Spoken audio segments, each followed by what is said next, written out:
We bring in Clay Henry to a George Strait song involving thunder and lightning on a day where, well, there's plenty of that going on across the state. How are you, Clay? Well, I mean, I'm here. I'm in my little acreage on the Norfolk River. I have 19 dogwoods, 17 redbuds on my property, and it is just gorgeous right now. It is the most beautiful time of the year. It always is. We've been here 4 years, and these winds and hail and what's coming, it hadn't quite got all the way here, but our power's been off twice. So you guys may have to call me back on the phone because power means no Wi-Fi. Well, you've been on enough times where we might be able to get Maddie to do like a Clay imitation. If we can't reconnect with you, that's probably the direction we'll go. Yeah, he's got talent. Okay, yeah, he does. But he doesn't have my fertile mind. That's right. I don't have the knowledge. That's the problem. or the fandom of George Strait either, but that's okay. Yeah, that's okay. It sounds, Clay, like you're going to have more time to appreciate those red buds and those dogs. Yeah, I mean it's been an interesting week or so, or really month, because everybody, there's people that think I'm mad or this or that. Man, I've been treated so good. I got the best job in the state. There's not another. I apologize for saying this in front of you guys, but there's nobody got a better media job than me. I mean, I get to be a rock star, and I'm propped up, and I don't have to do any of the hard stuff. I just get to do the fun stuff. But I just hate to travel now. It was just, I picked to live here. I've got 12 road games. I mean, a game in Fayetteville is 3 hours from here. And I used to could make it 2.5, and I realized I better quit doing that. And curvy roads, and sometimes I was coming twice a week because there were things that I wanted to do, not because I had to do them. And there will be still things that I want to do, and I will write for the magazine. There'll be a column for me in every magazine. They're going to be able to do things because they're going to get my salary, and they're going to get to do things that a young man can do, and it's going to be even better, and I'll still be in it. And Brent Powers, who's the president of the company, has been so wonderful. He just keeps throwing things. Hey, but you can do this for us, and you can go. We'll pay you to go fishing in Montana, and so, I mean, I'm going to do some fun stuff and write about it. And I'm going to do some fun stuff for Razorback. I mean, I'll write about the greats. And that is so much fun when I get to sit down with somebody and then tell their story. And that's really what I do. I'm a storyteller. I'm not a writer. Everybody says, oh, you great writer. No, I sit down. Now, I may have some interviewing skills, but I sit down and let people tell their story, and then I get out of the way because they got great stories. And, my dad taught me that if you'll write about the Razorbacks and you will get out of the way and let the Razorbacks be the story, that people in 75 counties will love you. And that's what I did. It took me a little while to kind of hit my stride, so to speak. I still want to do some of that, but my gosh, my wife deserves more of me. Yeah. And I'm going to take her hand and walk her into a stadium, and we're going to sit. And, guys, I've never worn a Razorback polo. I've never done any of that kind of stuff because I thought it was, it was out of place. But I might do that. And, there's going to be some other fun things. I've already said no to some things that they just sounded like work again. I don't need another job.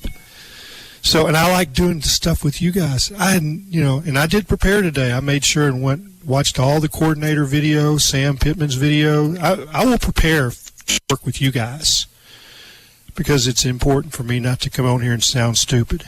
Will you watch games any differently? Because you watch them as a journalist, but and you're still going to write about the team and everything. But it'll be a different way to watch these games, won't it? Oh, I won't do play-by-play. I mean, when I watch a game, I do a play-by-play. I mean, just like you do a scorebook, I do a legal size, and there's a line for every play, and then I'll have notes. It won't be just, KJ Jefferson for 4. It'll be, what I thought of that play, so that when I go back, it will prod my memory. And I have just like little shorthand notes, and then I do an outline during the game. Like, these are things that I want to make sure to touch on. a little outline. I was taught that by Bill Connors, and and if you looked at it, it's scribble. You wouldn't recognize. It's not as bad as Nate Allen's scribble, but it's stuff that only I would think is worthwhile. But it's when the travel is not fun, and there's no days off in football season, and I always recharge in January, February, March, and that didn't happen this year, and I don't think it's going to happen. And it's too late to turn back. There's a song on that. You can find that one, Maddie T. I will make sure. But it's too late to turn back now. I've already scheduled a elk hunt in Colorado for the first 2 weekends of football season. I'll be gone. I'll leave the day of whatever the first game is. See, I don't even know. Cincinnati. I had it right. Cincinnati. And then I'll miss that game, and I'll probably be traveling back the next game. I might get to listen to that one or somehow, but I won't be back till probably that Sunday of the next week. And see, that's the kind of stuff. And my 50th high school reunion, Little Rock Central, is a weekend in October, so I'm not going to go to that game. I'm going to go to that. I don't know if my wife wants to go to that with me, because she's a DeWitt Dragon. But I just don't want people to think that I'm leaving Hawgs Illustrated and it's going to suddenly disappear. It will be great, and there's not another magazine like it. You can go all over the country, and nobody does a 4-color slick magazine every week in football season. Nobody does that. Nobody does a baseball preview in January like what we've done, and that'll continue, I know. And that's a fun project. Nobody does a college football preview like what that will be done in about a month.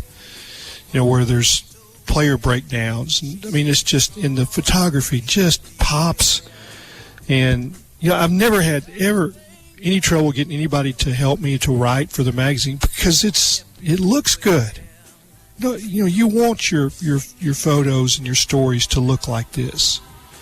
So, and I guess I'm bragging a little bit today, but I just want people to think that I'm upset with anybody and that something bad's going to happen to the magazine, because I won't let that happen. You should be able to brag about it a little bit, because if you're handing it off and it's been your baby for all these years, like it's I think when you're ready to and I don't look at this as slowing down or really even retiring. It's just being a little choosier with what you want to do with your time. I hope that's what I'm doing. I think that's the way I'd look at it. Yeah. First pitch at a Razorback baseball game. Yeah, I guess that they've asked me, and I've given them some dates that'll work. That'll be so much fun. I mean, that's like I've never even thought of doing that or dreamed it. I mean, you don't think of that stuff. I played so much baseball growing up. That was, I got into golf too, but, I started playing at the Geyer Springs Park, and then, I grew up keeping score at Legion when I was 12 or 13. I was scorekeeper for Legion ball at Kerr and Conway. Then played, all the way through 16. I played 1 year Legion ball, and then really had some good golf tournaments, and it's like it didn't make any sense to, I was missing baseball practice and playing in tournaments, and it's like, so I had to make a decision. But when I was 15, I was the catcher for Pfeiffer Blass, and we had about 5 guys that played college sports. Either one made it to AAA baseball, pitching for the Giants, Harlan Highfield, and he threw smoke. Never had a breaking ball, but he threw smoke. Pete Campbell, Blake Trantham. But we played a game, not in our league, at Brinkley, and my brother was the coach, Butch, and all the pitchers voted that the catcher was going to pitch that day, and I was the catcher. It's like you've called all these games, double headers, down and dirty, and you know what that's like, Phil. You just, your fingers are beat up, and you take them in places that you don't want to talk about. And so I pitched, and I think I made it into the middle of the second, and I just was exhausted. Just exhausted. I had no idea that took so much energy. And, I mean, I dreamed of pitching. I pitched in my backyard, doing it against the back of the garage, and had a square strike zone with different sections, that I would try to hit and throw breaking balls, but I didn't ever have enough velocity to pitch. But that was pretty cool. Warm up, put on the warm up, jacket, and and walk out there and pick up the ball, and there's the rosin bag. Yeah, that was cool. And we won the game, and I don't think I gave up a lot of runs, but it was, I was throwing 70. I mean, literally. Maybe not even 70. And these other guys, they threw upper 80s as 15-year-olds, so that's smoke at that age. Sure was. So, yeah, but limbering up my arm, is it like fly fishing? Really not. Fly fishing is it's not strength, it's rhythm, 4-count rhythm. That's what it says, and a river runs through it. Mm-hmm. So, yeah, I might bounce it up there. No, Scott Tabor wants me to throw a knuckle curve, which was his pitch. I mean, that was a dynamic pitch for him, and when he was winning those 4 years. You can't bounce it, Drew. You're not allowed to, right? No, you got to. That was going to lead to my question. Well, it'll be the drop ball. Are we stepping in front of the mound, or are we going from the rubber? I'm towing the rubber to the mound. I'll launch it towards the press box, and it'll do the gravity drop maybe to the catcher, and he might have to jump, but I'm not going to bounce it. Aim it for the guy who's to my left in the radio booth if you're aiming for the press box, okay? So I've already gotten some messages from him, Bubba Carpenter, and he says I'm going to get velo and spin rate. I'm sure he will. He gets it on everything. It's like, but the what do you call it? The TrackMan. I said it won't be turned on. 10 minutes before the game, he goes, it will be turned on. I will make sure of it. And he says, I'm going to tell everybody, that your spin rate was 2. Usually, what's a good one? Like 2,000, 1,500? Well, no, mine will be 2. I think you want your fastball is going to need to be like in the 2,400 range or something. Like Brady Tygert's breaking pitch is 3,100 RPM. Well, mine will be 3. 2 is knuckleball caliber. Okay. I mean that's floating. Well, I can throw a knuckleball. I don't know if I can throw it that far. But, yeah, we used to warm up throwing knuckleballs. Everybody did, right? I mean, we all attempted to. You're 30 yards away from your guy, and you're throwing knuckleballs and laughing at him, and then they throw one right back at you. And, I once caught Gerald Hannes in a game. Think about that. He pitched in the major leagues. Was he a knuckleballer? No, he's a lefty. Gerald is Dusty's dad. Oh, that's right. He named his son Dusty because he played with Dusty, Dusty Baker. But I'd go out and warm him up. He's 18, I was 16. I was the backup catcher and warm him up, and he would just throw curveballs that just bounced in front of the plate, and I got no gear on. I mean, he's laughing. I mean, that was just great fun for him.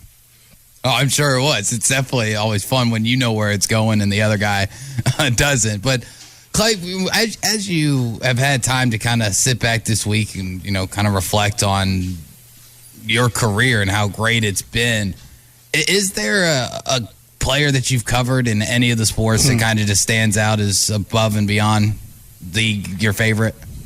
Well, I mean, favorite to watch or favorite to tell stories about? Let him tell the stories. It's like, I've got best friends like Lewis Campbell, who's, in the Hall of Honor. He's my fishing buddy. So, I mean, you start with him. That's my favorite guy. I mean, we've made so many 3-hour trips to the river. He's talked about, playing for Coach Broyles and coaching for Bear Bryant. That's the stuff that, I try to write. But then there's a lot of that stuff you can't write, so. But, yeah, I mean, just people that are fun to be around. Grovey was like that. Quinn Grovey was, just a delight. He still is. Oh, yeah. And, I mean, as far as, I really liked Danny Ford because he was homespun and told stories. My favorite deal with him is like, Coach, your grammar's bad. You use double negatives. You want me to clean it up? Why not? You will not. Nobody know that it's not me. And I was like, well, that's what I'm talking about. Yep. I mean, he said, just run it the way I say it because people will know it's me. And, there's some people like, man, clean that up, so. But favorite, I mean, I've spent a lot of times with Barry Switzer before I started doing Hawgs Illustrated, because he was the guy in Oklahoma and I was the beat writer. Got to cover Jimmy Johnson when he was head coach at Oklahoma State. Coach Broyles was a lot of fun. Nolan was, gosh, I watched his practices. It was always open. He'd come sit with you and we'd talk, and nobody would be there but us. Of course, I knew him from, my Tulsa World days. I covered it when he was hired. Called him before he got hired to tell him he was going to get hired. And what did he think? Well, no, they haven't called me yet. Billy Tubbs was a blast, for good and bad reasons. So many of the quarterbacks, that you spend so much time with. Matt Jones was interesting. Just, when Matt starts telling you about Rodney, his imaginary friend, and you just look at him. So, like, Rodney took us down the field for the miracle mark. I said, Rodney didn't throw that pass.